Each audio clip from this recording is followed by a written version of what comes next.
South ఇండియాలోనే అతి తక్కువ ధరలకి రత్నాలనందించే ఏకైక సంస్థ 6JVR. తల్లికి వందనం స్కీమ్ కి సంబంధించి రెండో దశ యాక్షన్ ప్లాన్ ని ఆంధ్రప్రదేశ్ ప్రభుత్వం అమలు చేయడం ప్రారంభించింది. ఎందుకంటే మొత్తం 67 లక్షల మంది వరకు బెనిఫిషరీస్ ఉంటారనేటువంటి ఒక అంచనా వేశారు. దాని ప్రకారం డిస్ట్రిబ్యూషన్ స్టార్ట్ అయింది. ఈ నెల 12వ తేదీ నుంచి ఈ స్కీమ్ అమలు చేయడం రాష్ట్రంలో మొదలైంది. సో మొత్తం మీద లబ్ధిదారులందరికీ కూడా 57 లక్షల మంది వరకు కూడా పంపిణీ జరిగింది. అయితే ఇంటర్మీడియట్ ఫస్ట్ ఇయర్ ఫస్ట్ క్లాస్లో జాయినింగ్ అంటే మొదటి తరగతిలో 1వ తరగతిలో జాయిన్ అయ్యేటువంటి పిల్లలకి సంబంధించి ఎక్సెప్షన్స్ ఉన్నాయి. ఎందుకంటే వీళ్ళ జాయినింగ్స్ పైన క్లారిటీ రావాలి. అడ్మిషన్స్ కంప్లీట్ అయిన తర్వాత కానీ ఈ ప్రాసెస్ చేయడానికి అవకాశం లేదు. కాబట్టి జూన్ 12 నుంచి రాష్ట్ర వ్యాప్తంగా పాఠశాలలు ప్రారంభమయ్యాయి. ఎన్రోల్మెంట్ ప్రక్రియ కూడా కంప్లీట్ అయింది. దీంతో దరఖాస్తులు చేసుకునేటువంటి వెసులుబాటుని ఆంధ్రప్రదేశ్ ప్రభుత్వం ఇప్పుడు కల్పించింది. గ్రామ సచివాలయాలు, వార్డు సచివాలయాల్లో దీనికి సంబంధించినటువంటి దరఖాస్తు పత్రాలు దొరుకుతాయి. వాటిని ఒక నిర్ణీతమైనటువంటి ప్రణాళిక ప్రకారం ఆల్రెడీ అందులో రిక్వైర్డ్ డాక్యుమెంట్స్, ఈ డేటా అంతా కూడా ఉంది.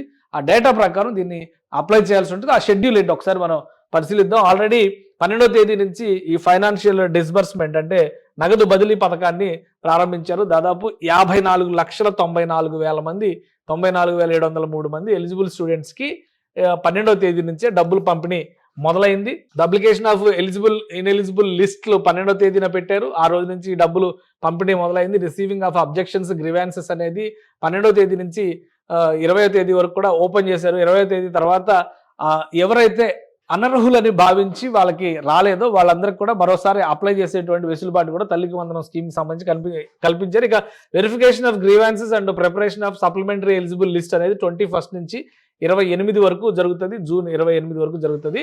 సో ఇప్పుడు publication of eligible first class and junior inter students list already వీళ్ళు అప్లికేషన్ సబ్మిట్ చేసేటువంటి ప్రాసెస్ మొదలైంది. సో ఆ లిస్ట్ని 30వ తేదీన పబ్లిష్ చేయబోతోంది రాష్ట్ర ప్రభుత్వం. కాబట్టి పబ్లిష్ చేయబోయేటువంటి లిస్ట్లో తమ పేరు ఉందో లేదో చూసుకోవాలంటే ఇప్పటి నుంచి అప్లికేషన్స్ పెట్టేటువంటి ప్రాసెస్ని ప్రారంభించుకోవాలి. సో దానికి 16వ తేదీ నుంచి అప్లికేషన్స్ రిసీవ్ చేసుకోవడం మొదలుపెట్టింది రాష్ట్ర ప్రభుత్వం. ఈ షెడ్యూల్ ప్రకారం 16 నుంచి 20వ తేదీ వరకు ఈ అర్జీలు పెట్టుకోవడం అంటే ఫస్ట్ క్లాస్లో అడ్మిషన్స్ 12వ తేదీ, 13వ తేదీ, 14వ తేదీలోపు ప్రాసెస్ కంప్లీట్ అయిపోద్ది అనేటువంటి ఆలోచనతో 16వ తేదీ నుంచి ఫస్ట్ క్లాస్ పిల్లలు అంటే మొదటి తరగతి పిల్లలు, అలానే ఇంటర్మీడియట్ ఫస్ట్ ఇయర్ పిల్లలు వీళ్ళందరూ కూడా అప్లై చేసుకోవడానికి ఈ డేట్ ఇచ్చారు. 21 నుంచి 28 వరకు ప్రభుత్వ అధికారులు ఆ అప్లికేషన్స్ స్క్రూటినీ అంటే తనిఖీ చేసేటువంటి ప్రక్రియను పూర్తి చేస్తారు. జూన్ 30న అఫీషియల్గా ఆ లిస్ట్ని అనౌన్స్ చేస్తారు. సో అర్హతలకు సంబంధించినటువంటి అంశాలన్నీ కూడా క్లారిఫై అయిన తర్వాత ఈ లిస్ట్ అనౌన్స్మెంట్ అయిన తర్వాత నగదు బదిలీని కూడా ప్రారంభిస్తారు. 5వ తేదీ నుంచి అంటే జూలై 5వ తేదీ నుంచి disbursal of financial assistance to eligible beneficiaries అంటే 30వ తేదీతో లిస్ట్ అనౌన్స్ చేస్తారు. 5వ తేదీన ఒక వారం రోజులు కూడా లేదు, 5 రోజులు గడువు మాత్రమే పెట్టుకున్నారు. 5-6 రోజుల్లోనే ప్రాసెస్ కంప్లీట్ చేయాలని చెప్పి రాష్ట్ర ప్రభుత్వం అధికారులకి ఆదేశాలు జారీ చేసింది. ఒక అంచనా ప్రకారం రాష్ట్ర ప్రభుత్వం దాదాపు 67 లక్షల మంది వరకు లబ్ధిదారులు ఉండొచ్చు అని చెప్పని భావిస్తున్నారు. కాబట్టి ఈ ఎలిజిబుల్ లిస్ట్ వచ్చిన తర్వాత 30వ తేదీన ఈ లిస్ట్ వచ్చిన తర్వాత ఒక స్పష్టత వస్తుంది. దానికి తగ్గట్టుగా నిధుల కొరత లేకుండా రాష్ట్ర ప్రభుత్వం జాగ్రత్తలు తీసుకుంది. మొదటి విడత, రెండో విడత అనేటువంటి ప్రస్తావన ఇందులో లేదు. కాకపోతే పాఠశాలల ప్రారంభం అనేది జూన్ 12వ తేదీ నుంచి ఉంది. కాబట్టి రాష్ట్ర వ్యాప్తంగా ఆ అంశాన్ని దృష్టిలో పెట్టుకొని 1వ తరగతి జూనియర్ ఇంటర్కి మాత్రమే మినహాయింపించారు. సో ఇప్పుడు ఆ 1వ తరగతి జూనియర్ ఇంటర్లో అడ్మిషన్స్ జాయినింగ్స్ కంప్లీట్ అయినటువంటి వాళ్ళు ఆయా కళాశాలకు సంబంధించినటువంటి అడ్మిషన్ రిసీట్స్తో పాటు ఆధారు, పాను, కుటుంబ ఆదాయానికి సంబంధించినటువంటి ధృవీకరణ పత్రాలు ఇవన్నీ కూడా అప్లికేషన్తో పాటు సబ్మిట్ చేయాల్సి ఉంటుంది. వాటి స్క్రూటినీ 28వ తేదీ వరకు జరుగుతుంది. 30వ తేదీన అఫీషియల్ లిస్టు, ఇది ఒక సెకండ్ లిస్ట్గా మనం భావించాల్సి ఉంటుంది. ఇది అనౌన్స్మెంట్ అవుతుంది.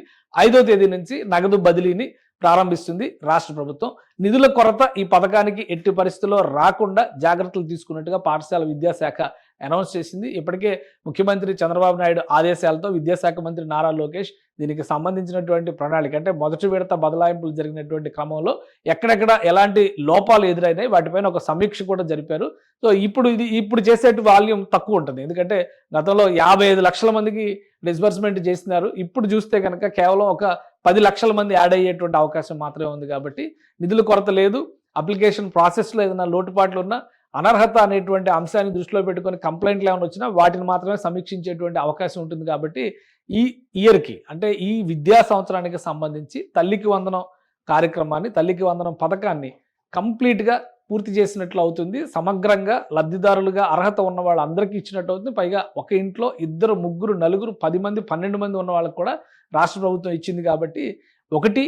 అలానే ఇంటర్మీడియట్ 11వ తరగతి అంటాం, ఇంటర్మీడియట్ జూనియర్ ఇంటర్లో ఉండేటువంటి అర్హత అడ్మిషన్స్ పొందినటువంటి వాళ్ళందరికీ కూడా ఈ 2వ దఫాలో నిధుల బదిలీ అనేది జరుగుతుంది. సుమన్ టీవీలో మీ పర్సనల్ అండ్ బిజినెస్ ప్రమోషన్స్ కోసం కింది నెంబర్కి కాంటాక్ట్ చేయండి.